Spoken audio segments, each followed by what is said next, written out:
గత 4-5 సంవత్సరాల క్రితం వరకు వరి పంట రాష్ట్రంలో కేవలం 40 లక్షల ఎకరాలలో మాత్రమే సాగయ్యేది. ప్రస్తుతం రాష్ట్రంలో పెరిగినటువంటి సాగునీటి వసతి వల్ల ప్రస్తుతం ఈ సంవత్సరం కనుక చూసుకున్నట్లయితే సుమారు 1 కోటి నుంచి 1,20,00,000 ఎకరాల వరకు వరి పంటని వానాకాలం మరియు యాసంగి పంట కాలాల్లో సాగు చేస్తున్నాం. అంతకుముందు కేవలం 25 లక్షల ఎకరాలలో సాగేటువంటి వానాకాలం వరి పంట ప్రస్తుతం 60 నుంచి 65 లక్షల ఎకరాల వరకు సాగు అవుతూ ఉంది.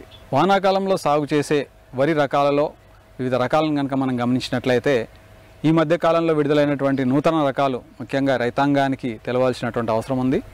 అందులో ఒకటి RNR 11,718. ఇది రాజేంద్రనగర్ పరిశోధనా స్థానం నుంచి 2021 సంవత్సరంలో రాజేంద్రనగర్ వరి 1 పేరుతోని విడుదలవ్వటం జరిగింది. ఈ రకం పంట కాలము 140 రోజులు. గింజ సన్నంగా ఉంటుంది, కానీ BPT 5204తో పోలిస్తే కాస్త లావుగా అనిపిస్తుంది. ఈ రకము అన్నం నాణ్యత కూడా బాగా ఉంటుంది.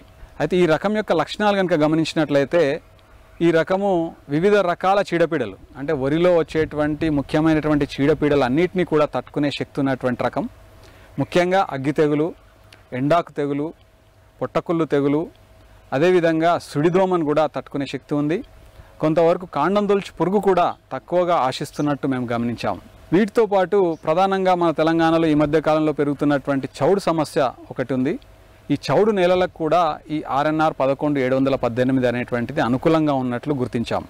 అయితే ఈ రకాన్ని కనుక మనం ఈ వానాకాలంలో సాగు చేసుకుంటే మంచి దిగుబడులు పొందవచ్చు. చీడపీడల సమస్య కూడా తక్కువగా ఉంటుంది కాబట్టి సాగు ఖర్చు కూడా తక్కువ అయ్యేటువంటి అవకాశం ఉంది. అలాగే మరొక రకము RNR 15,048 తెలంగాణ సోనా అనే పేరుతోనే 2015లో ఈ వ్యవసాయ విశ్వవిద్యాలయం నుంచి విడుదల చేయడం జరిగింది. ఈ రకం ఇప్పటికే చాలామంది రైతాంగానికి పరిచయం.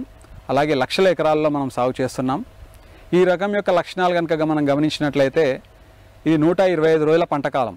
అయితే ఈ రకానికి ఫోటో సెన్సిటివిటీ అనేటువంటి ఒక లక్షణం ఉంది.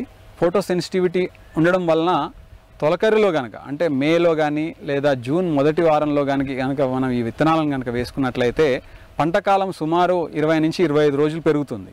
అంటే 125 రోజులకు గాను 150 రోజులు కూడా పట్టే అవకాశం ఉంది. అదేవిధంగా ఈ తొలకరలో కనుక వేస్తే ఈ ఫోటో సెన్సిటివిటీ వల్ల ఎత్తు కూడా కొద్దిగా ఎక్కువగా పెరిగి పడిపోయే అవకాశం ఉంది. కాబట్టి ఈ రకాన్ని ఆలస్యంగా వేసుకోవడానికి మాత్రమే అనుకూలం. ఒకవేళ అనివార్య కారణాల వల్ల ముందుగానే వేసుకున్నట్లయితే సరి అయినటువంటి యాజమాన్య పద్ధతులు అనగా ముఖ్యంగా నత్రజని ఎరువులు ఎక్కువగా వేయకపోవటము, తర్వాత ఈ రకంకి ఎక్కువగా డ్యూరేషన్ అంటే పంటకాలం పెరుగుతుంది కాబట్టి దాన్ని గమనించి మనం సాగు పద్ధతులు పాటించాలి.